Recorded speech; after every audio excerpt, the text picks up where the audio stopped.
Hello, everybody. I'm J. Marcelo Vaquero Alvarez, and this is the I Told You podcast, the place where I'm going to be teaching you stuff that the media is failing to articulate. This is not a place for snowflakes, so either if you're on the right or the left, I'm probably going to be hurting your feelings. I don't care because facts don't care about your feelings, but I do care about the truth, and that's exactly what I'm going to be telling you.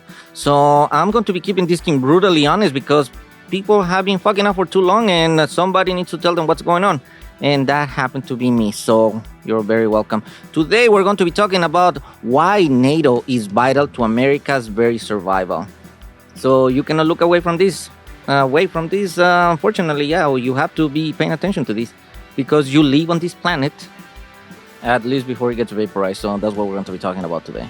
Since we're talking about geopolitics, this is probably going to be another long episode, but yes, you need to invest the time in order for you to understand what's going on, because that is how the adversarial forces win. They want you to tune out. They want you not to pay attention. They want you to just, think that somebody's just telling you something that they don't know what they're talking about, and maybe you just start looking around to something that seems a little bit more interesting. That's how they win. When you don't pay attention, by definition, you're distracted. When you're distracted, that means that they have tacit consent to do whatever the hell they want. And that's why I'm here to help you keep that eye on the ball so you understand what's going on, because that's your life. And not just your life, but the life of everything you've ever loved. So, as I said, this is going to be a long episode probably, but I'm going to try to keep it as short as possible. But again, complex things, they just don't come in a pamphlet, okay? It's not something that you just read in a bumper sticker. That's what the adversary wants you to do. They want you to think that you just can read it in one-liner and then you're just going to get the entire context. And that's not how it works. It's good for them because then you're going to be missing a whole bunch of important nonsense that you are not understanding. But it's in the details. The details, that is where the authoritarians are going to be able to filter some information that you're not going to be able to understand that it exists. So if you don't understand those details, then you're going to get bamboozled. And essentially, that's how it works when people are conning you, or whenever you have a swindler or somebody that is going to be essentially committing fraud or giving you into a scam game or anything else like that. They're going to offer you all kinds of really interesting things, and it's going to be sounding super nice, and they're going to be talking super cute to you, and they're going to make you feel like you're their best friend and like the little pet or whatever. And you're going to fall in love with them, and then they're going to fuck you up. That's how it works. And it's been happening, not just in the USA, but around the world. So that is one of the reasons, believe it or not, why NATO actually exists. Because sometimes we have to save people from themselves. They just don't really realize that that is happening. And that even includes to some people who are wearing those uniforms. They don't really realize that they have been manipulated by somebody else within their unit, within their commands, or within their chain of command doctrines, okay? Because each community has their own different way to see the world. And yes, I know, say, aren't you trying to talk well about NATO? Yes, but NATO, it's also comprised of people, and people are vulnerable, because everybody could be exploitable. So how do we understand if they have been exploited or not? Well, that's what we're going to be talking a little bit about. The first thing, in order for you to understand if you have been exploited or not, is by understanding context and hold everybody accountable whenever they're not meeting their end of the bargain. So a little bit of a quick story about NATO, or the North Atlantic Treaty Organization. So when we started in World War II, back kind of like about 100 years back from now, World War II, it started at a different time depending on where you were in the world. So, for example, for the USA, it was 1941 after the attack in Pearl Harbor. But for Poland, it was 1939. But in reality, it started in the 20s with the rise of Mussolini and fascism. And after the Bolshevik Revolution, with all these different authoritarian type thoughts of how to govern a country, that they were pretty new at the same time, but they were not necessarily the best way to govern, but people didn't know any better because essentially it's very easy to fall in a trap. That's what they do. They're traps. They bamboozle people. So the world was pretty much fighting at that point, and Germany under Hitler had signed a non-aggression pact with the Soviet Union at the time, which was led by Stalin. And of course, Hitler betrayed Stalin, and they end up invading the Soviet Union anyway. So that's the only reason why the Soviet Union actually joined the Allied forces, in this case the USA and Great Britain, as that Axis power against the fascistic model that was existing, particularly in Europe. When we're talking about Germany, we're talking about Italy under Mussolini, and Japan on the Pacific. So there were these mass battles that they were happening all over the place, and there were all these ideologies that they didn't necessarily like each other, but you kind of had to pander to your frenemy. So that's exactly what was going on at the time. We had Stalin leading the Soviet Union, and they were brutal. The Red Army was just savagery after savagery, the way that they were annihilating people. And I understand, okay, it was a time of war, and there were all kinds of other war crimes that the Germans also committed against them. So it was a very visceral time for many different reasons. And of course, you have to understand that the human factor is going to be playing a key role on that. Because, of course, people who got their entire family slaughtered by the Germans, yeah, they're going to be taking crazy levels of revenge whenever they had the opportunity to get retribution. And that's exactly what happened during those years.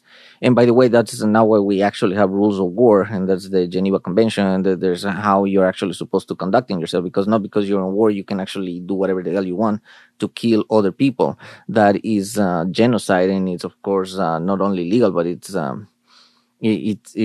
just not the type of people that we're supposed to be. Okay, it's complex. Okay, I'm oversimplifying a little bit, but I need you to understand that is why we had the USA and we have the Soviet Union along with Great Britain kind of like be working against Germany and Italy around that time, because they were preventing fascism from taking over the world. And that is exactly what was happening under Hitler, and who was in a way a disciple from Mussolini's teachings on fascism. So they kind of used the same rubric. They were taking all over Europe, and they were conquering. Some of those countries, like Austria, they were pretty cool with that. Some other countries, they were not necessarily cool with that, but, they still had to submit. For example, France. And they just continue expanding until essentially it was really only Great Britain, the one that was actually holding the line at that point. And that's why the USA also came to the rescue, not necessarily because they wanted to do that, but also because Japan attacked them in Pearl Harbor, and now they just couldn't look away. So that is how you create different battles in different fronts. Since in the other front you have the Soviet Union, then the Soviets were going to be defending their front, while the other allies, they were going to be defending the western side of the country, of the continent, to defend their country. All right. So after the Soviet Union essentially marching to Berlin, because that was kind of like the part of their campaign, and Hitler was defeated, they didn't stop there. The Soviet Union continued to expand, and they started getting a whole bunch of these other countries that they were occupying. Supposedly, first they were freeing them from the Nazis. They start occupying them, and they became the Soviet republics. And of course, if you were trying to see what was going on with the people there, the Soviets wouldn't let you. In fact, if you were one of the citizens, they wouldn't let you see what was going on in a different republic. It was very controlled.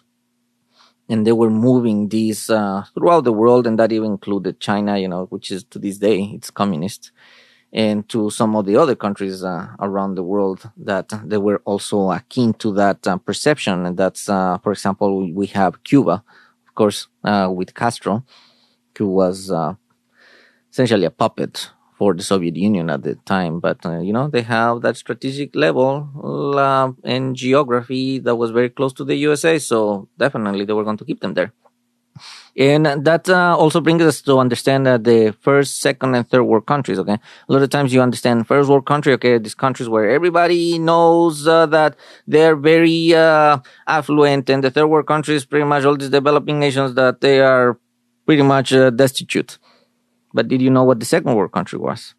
Well, in reality, first world country were those aligned with the USA, and second world country were those aligned with the Soviet Union. Okay? So anybody who was not within the same level of convenience for any of those countries. They were a third world country nation. For example, that's why Chile became a first world country, because first Allende, who was a communist, was trying to take over the country. Well, I mean, he actually got elected in a legitimate way, but that, of course, was not good for the USA. So they actually put an intervention and they helped Pinochet actually take over, who was on the right side of the spectrum. And of course, Pinochet became a totalitarian, even though was actually frenemy with everybody else, or actually kind of like an acolyte in some way, but he became a first world country. Does that make sense? So that happened to a lot of different countries in that time, and anybody who didn't have any type of strategic value, then they just remain a third world country. So now you understand that. So, of course, fast forward, and the Soviet Union fell at the beginning of the 90s, and Russia actually tried to join NATO in 1994, and yeah, they were denied. That didn't happen, and of course, they end up being very butthurt. So the NATO alliance and the rules are actually really complex. There's actually NATO colleges, and then you go to you get degrees on understanding how that works, because the level of knowledge is incredibly deep, and it takes a lot of experience to understand each one of those little details of how they add up in order for you to understand the collective strategy that is actually going to be moving a coalition of that size, which is the largest coalition in the world. So there are two types of countries that are kind of like united somehow in NATO. Is what falls under what's called Article 4 and Article 5. So if you're an Article 4 country, that means that you are a NATO partner, okay? NATO partner is very different, okay, than a NATO ally. So a NATO partner means that, okay, we are cool with you. We don't think that you're necessarily a threat, and we kind of like you, okay, but you're not in the club. That's what it means. So if somebody's messing up with you, well, sucks to be you. Thoughts and prayers. We might help you not get beat up too much. We might give you maybe some aid and some stuff, but you're on your own, buddy. Okay. You fight on your own. That is, for example, the case with Ukraine. Ukraine is a NATO partner, not a NATO ally. Okay. So Article 4, very different. Okay. So they give them something for them to defend against the Russian aggression. Even if you don't believe that's Russian aggression, okay, we're going to be talking a little bit about that. If you don't understand that, and make your own conclusions. But it's very different than if you're a NATO ally, because now you fall under Article 5. So Article 5 means that, okay, if you fuck with me, you fuck with all of us, okay? So if you fight with me, you fight with the entire NATO alliance, which is gigantic. Well, we're talking, it's so many countries, okay? So there's 32 nations. So 32 nations. So you're going to be fighting with 32 countries if you mess with one of them. And guess what? The USA is one of those for now. Unless Trump is actually going to try to get us out of there, which he's actually saying that he wanted to get us out of NATO. And NATO is also scratching their heads, because now in which side of the aisle are we in? So let's understand a little bit about history, about how it happens, okay? Because only one time has Article 5 been actually invoked in the entire history of NATO since 1949. And that is to come to the aid of the United States of America after 9/11. We're going to be talking a little bit more about that, but I want you to think a little bit about that. Okay, so there have been a lot of miscalculations that have been going on for pretty much a long time. Okay, so one of those is going to be the invasion that occurred in Crimea by Russia in 2014. Okay, so 2014 was not the first time the Russian forces were kind of like moving themselves into other former Soviet republics. The first one was in Georgia in about 2008, and it went as well as you actually think. Okay, there was some chattering and not so much really done about it in the international community. Okay, so we're actually talking about 2014. Okay, so who was in power? We're talking about like Obama time. Okay, so did he do much about that? No, they kind of put some red lines, while Russia continued to move one way or the other. And that's one of the problems with the left.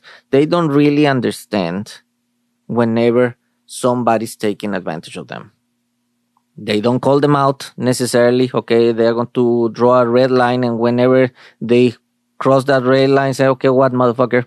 They say, oh, never mind. And they just kind of like walk away. So that's kind of like what happened. So in 2014, the Crimea Peninsula, there was a lot of ethnic Russians. They actually live in that area. And a lot of them, they wanted to be part of Russia. So they said, like, you know what? These Ukrainians, they're not what they're supposed to be. They are corrupt, or it's too expensive, or it's not good, or whatever, like what's the gripe that they have at the time. And what they did, they essentially kind of like welcome these Russian forces, even though the Russian forces, they crossed with tanks and with all kinds of things that they were from the military type stuff that was obviously state sponsored, it's not like civilians on tanks and shit. But they were wearing military uniforms with no insignia. So just cross over the border and stay in the Crimea Peninsula, which is this very important place in the Black Sea. And they have on one side the Sea of Azov, and then of course in the other half you have Odessa, which is a very important Ukrainian port. They didn't take that yet at that point, but this gigantic peninsula, essentially, they just took this huge chunk of land that they never gave it back. And of course, they kept it. The international community absolutely do jack shit about that. It's kind of like, okay, apparently the Russians, they can start taking over that stuff. Okay, cool. So then fast forward to 2016 and Trump came into office. And a lot of people, they actually don't seem to understand. Okay, there were no many wars, Trump didn't start any wars, or there was not such a crazy geopolitical situation. Bullshit. I was in the military at that time, and there were forces all over the fucking place. We were in the Middle East. We were all over the fucking place during the Trump administration. Yeah, that did exist. There were deployments all over the place, and that included boots on the ground. And what Trump didn't do, he didn't actually make things better, but he actually makes some things worse because he doesn't really understand strategy, because he doesn't have the attention to detail that is required in order for you to think several steps ahead. Putin does. Of course he does. He's kind of like been orchestrating this thing for a very long time. And he has some of his yes men are these 50-pound heads that are going to be kind of like telling him what is it that he's not actually looking at to be able to put different governments in place to do their bidding, even if they don't realize it. Because it's not just to tell you what you're going to do, but sometimes you make a particular action and then you see how they react, and then you measure that action, and then they continue reacting, and then you can have a good probability of understanding of what is going to be their next move. And that way they can plan 17 steps ahead, and even if these guys are planning 15 steps ahead, they are still 2 steps behind. Okay, and that's what keeps happening, because they don't really understand the cultural ramifications and the way how Russians think. They think that, okay, I wouldn't do it that way because I'm American. I wouldn't do it that way because I'm one of the NATO countries' minds. That's not how the Russians think. And that's why they keep getting their ass handed to them all the time, where we're talking about the allies, because whenever you're the aggressor, you only need to get lucky once. Okay? Understand? So that is something that happened. The Trump administration was very convenient to Putin. So why would Putin be sabotaging that? Yeah, he's going to be having some moments where they're going to be having some bravado type things. So the most naive people are going to say, oh yeah, look at that. Trump is like standing up to Putin. Yeah, he wouldn't. He didn't. Just remember again, if you forgot any time, just remember Helsinki, when essentially Putin made him his bitch in front of the entire fucking planet. He even gave him a fucking soccer ball, it's like, say, here, go play, motherfucker. And that's before they actually disappear into this little room with nobody from the US administration and only 2 translators, and we still don't know what the fuck they were talking about. Trump, who is very easily dissuaded by adulation or criticism, with a human intelligence operative from the KGB who can read his thoughts, or like Kamala Harris said, he's going to eat him for lunch. Not even just for lunch, it's like fucking having only as a snack, because Trump is not really that bright on that sense. And yeah, he's going to be hating to hear that, but you know what? It is what it is. And if you don't like it, you should have not fucking done that, especially as the president of the USA. You have to learn to listen to the people who have experience about certain things, because nobody has experience on everything. That doesn't make you stupid. That makes you human. Nobody knows everything. Nobody knows everything. And the fortitude of character is to actually realize that you don't have all the answers, and have the humbleness to shut the fuck up and listening to somebody who actually knows what they're talking about. So those fucking wheels start turning and you don't have that fucking blind spot. That is real leadership. But he didn't actually necessarily understand that. And of course, that's why he essentially keeps getting bamboozled. And he brought a whole bunch of other people in his cabinet who are yes men and yes women who are the same type of wavelength, that they think that they know everything, but they don't really understand what they don't understand. And that is incredibly dangerous. So fast forward to 2022, when Biden is already in office and Ukraine got invaded again. So why do you think that didn't happen under Trump? Because Trump was already doing Putin's bidding. Trump is even saying right now that he would be able to resolve that in 24 hours as soon as he get elected. He got elected already. It's been fucking 2 weeks from the time that I'm recording this thing. And what he has done? Zero. Nothing. He said that he talked to Putin. And what Putin said, he said that, yeah, that didn't happen. And he said it was going to be fixed in 24 hours. Well, it's been more than 24 hours. It's been several sets of 24 hours. And there's still no resolution. Meanwhile, people keep dying. Meanwhile, now we are at the brink of World War III because now there's different authorization from the USA to use missiles into Russia's territory. So yeah, are people really understanding these things? No, they don't understand that because they live in their own fucking parallel universe. But just for you to understand, how volatile the situation is and how the Ukraine is really been holding us from starting World War III by their own people. We even have some neutral countries such as Finland and Sweden who were historically neutral. They didn't actually want to be part of this thing, and they actually got into the mix. They became NATO allies. And of course, it took a long time for them to actually get to the point because, yeah, they were actually being stonewalled by two particular countries, which were very overt about that. One of those was Turkey with President Erdogan at the time, and the other one was Hungary with Orban. So now think about that, okay? When you talk about in the Trump campaign that there's this one guy that they really, really, really like, that's Orban from Hungary. Why is that? And why is it that the one person that he really, really likes is the person that seems to be very much against Ukraine and very much repeating Russian talking points? Take all the fucking time you need on that. It's not rocket science and it's not classified either, if anybody would think that. They say that overtly. It's out there. It is being said in different areas, okay? So let's understand a little bit, how it actually NATO would be working, okay, when you're talking as far as war. So when you're talking about warfare, there's three levels, okay? It's what's called the tactical, the operational, and the strategic level of war. So tactical is from the smallest one, okay? So it's like from kicking the door or maybe, being the tip of the spears, whatever, is like right there in the fight in front, like facing with the enemy. That is going to be essentially kind of like a squad, like a tactical unit, something, that's actually moving, okay? The smallest level, okay? And could be even almost like special operations, guerrilla forces, shit like that, all right?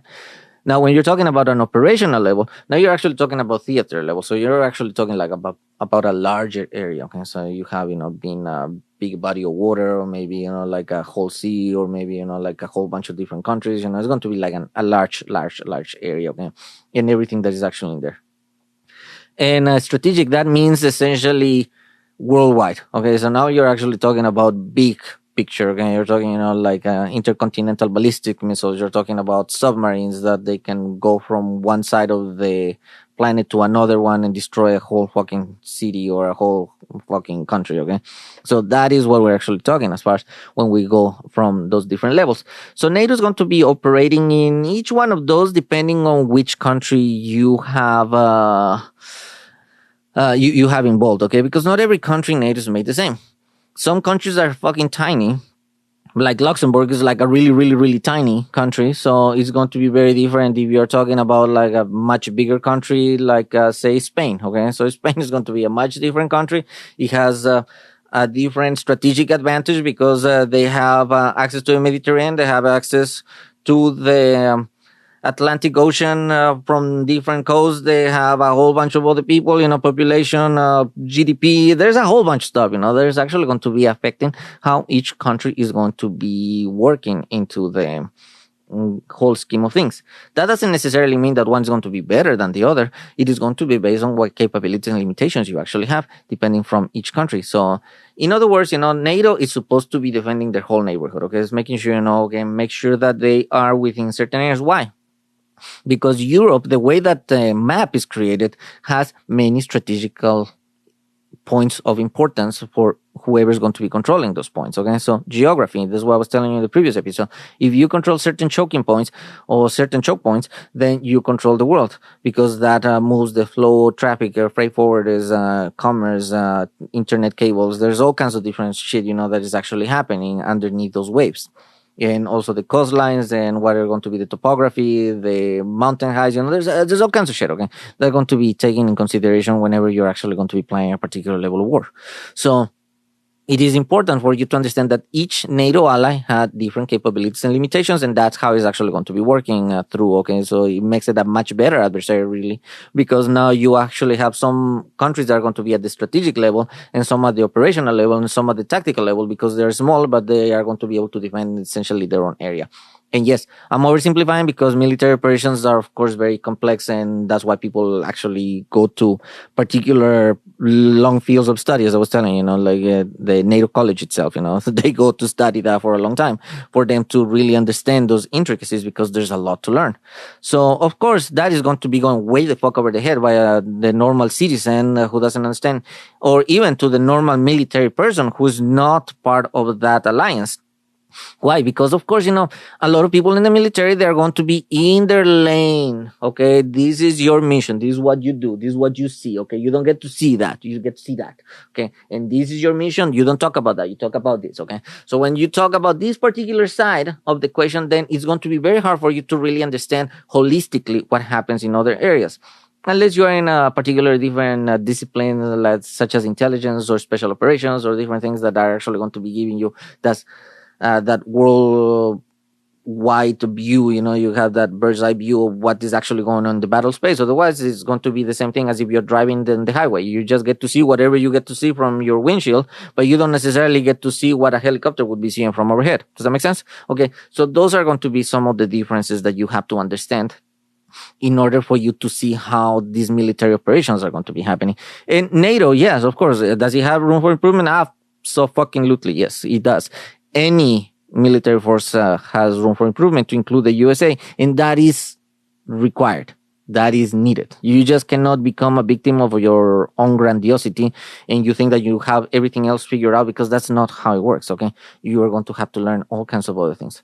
So the war in Ukraine, it went pretty much well, okay?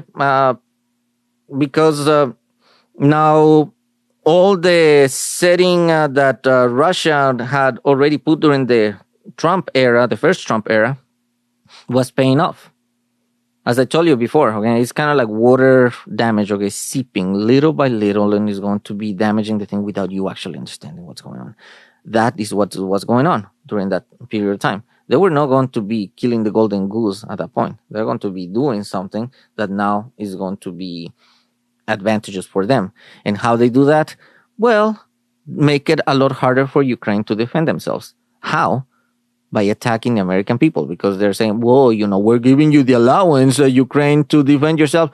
No, idiot, you don't know the understanding that Ukraine is saving your own fucking country, even if they're on the other side of the world. And I know that is going to be sounding like, yeah, that's impossible. Yeah, but it's because you don't think at the varsity level. You're just looking at something that you don't really understand, okay? You're making a decision with this little bit of information, okay? With the fucking right size piece of information, when it's a whole fucking silo amount of information, what you need to really make a proper determination. And that is exactly what they want, okay? So it's something called great power competition, okay? Great power competition is these rogue nations that they want to kick the USA out of the field, okay? They don't want the USA to be number one. Either one of the two things are going to happen. The USA is going to not be number one and become subordinate to them while thinking that they are in charge, okay? While thinking that they're in charge, okay? Yeah, I say that twice for a reason. Or defeat them. And how you defeat a country? From the inside out. You erode it from the inside until the fucking floorboards fall from underneath the population. And that's what they've been doing. That is through information operations campaigns. And we're going to be talking about that. Actually, tomorrow's episode is going to be about that. So, in other words, it's kind of going to be like mafia rules. Okay. So, hey, I have an offer you cannot refuse. And if you refuse, I'm going to be killing you and everything you ever loved. So that's either you play ball or you don't play ball. And that actually is how it really works. When you see a lot of these politicians that they seem to be jumping ship from one side or the other, chances that they have some blackmail situation going on. There's some coercion. There's been something that they know that they've done wrong, and somebody has some shit on them. They have some dirt on them. And they're going to make it public. And probably either the embarrassment or whatever, situation of this information is so damaging that they rather play ball. But what they don't understand is that the loyalty don't mean shit to them. Instead of actually owning up to those mistakes and having the USA, all the agencies that exist to prevent all that, they betray them. And they don't actually move forward with this information, say, hey, I fucked up. Yeah, they had this shit on me. I'm going to be in disgrace, whatever, like if you're a politician, whatever the fucking case. But let me put America first. They haven't done that. Mark my words. That's what's going on. Okay. So that is how it also happens, not just in the USA. A lot of the other NATO countries, they have been eroded from the inside out. They start, having all these neo-Nazis and these neo-fascists and these neo-cons and these neoliberals and whatever, because it actually works both ways. It doesn't matter if you are on the left or the right side of the spectrum. It is on which side are you more likely to be divisive. If your country has a proclivity to be very divisive on the left, yeah, they're going to fuck, like in the left, they're going to be propping that up, as long as people are divided. And if you have a proclivity to be divisive from the right, they're going to do that. In the USA, yes, it happens to be the right. Sorry. Why? Because they hijack your virtues. They hijack your religion. They hijack your patriotism. They hijack all these things that they know that is going to make you feel like you're a good person. But they are conning you. They're bamboozling you. Okay? And the reality is that fascism and communism are essentially the same monster, just looking themselves into a mirror. That's what it is. You speak out of turn, in either one of these authoritarian regimes, and they're going to kill you and everything you ever loved. There's certain ways that it changes, but the end state is the same thing. Somebody is going to be controlling your life and everything you ever loved. And if you speak out of turn, they're going to kill you. And that's why I keep telling you about that. All right. So, as a matter of fact, you can actually see in Russia, they actually have a new law that says that you cannot compare Stalin to fascism because now some sort of revisionist history, they'll put you in jail, if you do that, if you're a Russian citizen. Think about that. Why is that? Because they don't really want you to think. They don't really want you to even dare start to have that thought. That's how it starts. It's not that they just don't control your thoughts. They control the thought process. And that is happening in the USA. How it happens? So, little by little at first. Okay? Starts very, very slowly by putting you in an echo chamber, and then it accelerates. And then they have, of course, whoever's the stupidest person who's going to be the muscle to enforcing that shit. Even if they themselves are disposable. So what would happen if the USA actually gets kicked out of NATO? Well, a whole bunch of shit is going to happen. Well, the first thing, we're probably going to be losing not just our prestige in the world, which has been eroded. A lot of countries, they think that we're fucking nuts already. But the other thing that is going to happen is that we are going to be losing our some of the friends who are on the fence. Because some of them, they don't really understand, who is these adversarial forces, or they don't really necessarily understand, okay, what is best for us or what is not best for us, They're going to be looking after what is cheaper for their people, okay? So let's say, for example, they like China better because everything that comes from the USA is stupid expensive, but you see something of similar quality, even if it's a little bit lower quality that comes from China, yeah, they're going to go with that. The same thing is going to be with the way that how people are conducting themselves at all levels of government. If the USA start looking like they are just a fucking reality show and resembles more to the movie Idiocracy rather than actually being an actual body of people who are serious, they're going to be looking at those countries that they still have some sort of decorum, that still look like grown-ups whenever they're actually talking about that. And we talked a little bit about that yesterday, because that's what happens. But now this is the scary part that I really need you to fucking start understanding. We are at the brink of nuclear war. And if you don't think that you're in the range of some of those weapons, you are. Okay, just look at any of the fucking YouTube videos that they actually explain about these things, okay? And they assess. And it's actually part of the Russian and Chinese media that they actually say, well, we have range, we can range, even North Korea, they can range Guam. Even some people don't realize that Guam is part of the USA, okay? And it's happening. You don't necessarily need to actually even hit the country per se. You can actually just hit and create a fucking big wave and fuck up a country like that, or like a coastline, and create all kinds of damage. But of course, some of those would be able to hit these important areas that exist. Would we retaliate? Yeah, probably that's going to happen. But then nobody wins. Because, understand this. If one nuclear weapon falls, even the tactical nuclear weapons, okay, which would be like a mosquito bite compared to what the bigger ones do, okay? But remember, the Hiroshima and Nagasaki bombs during World War II, those would be compared to tactical nuclear weapons, okay? So that would be a small weapon. And look at the damage that they did for fucking years, how that continues, that level of damage. The strategic nuclear weapons, they are gigantic. So just imagine from a mosquito bite to fucking losing your entire fucking arm or your entire fucking torso. That is the goddamn difference. Okay, as far as like the size, I need you to really understand what happens. And a lot of these rockets is not that there's one rocket and one shoot. It's one rocket and raining a whole bunch of different entry heads. Look it up. That is the shit that they explain to you.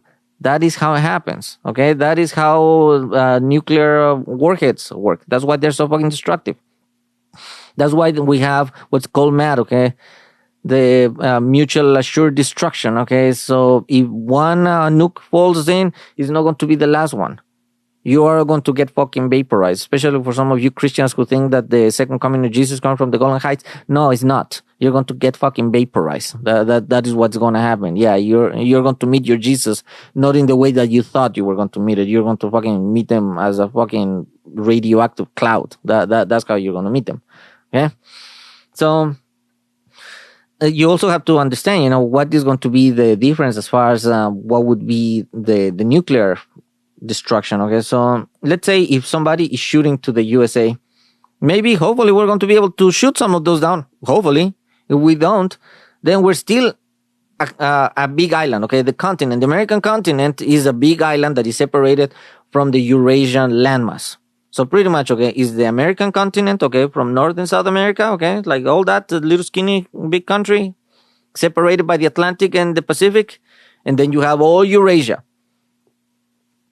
So even if you destroy that part of America, Russia doesn't really get that much impact from that. Does that make sense? We have more to lose because we are separated. Understand that. Some people don't fucking understand that. They think, well, we are separated by two oceans. It's going to be hard. No, motherfuckers. These things can travel. Okay? If there's a submarine, there's some other shit and there's actually shooting something, you're probably not going to see it. And they just need to get lucky once. We need to get too lucky all the time. So that is why there's all these wedge issues that they have infiltrated into these IO campaigns. Yes, that affects NATO. Okay, so IO means Information Operations Campaigns.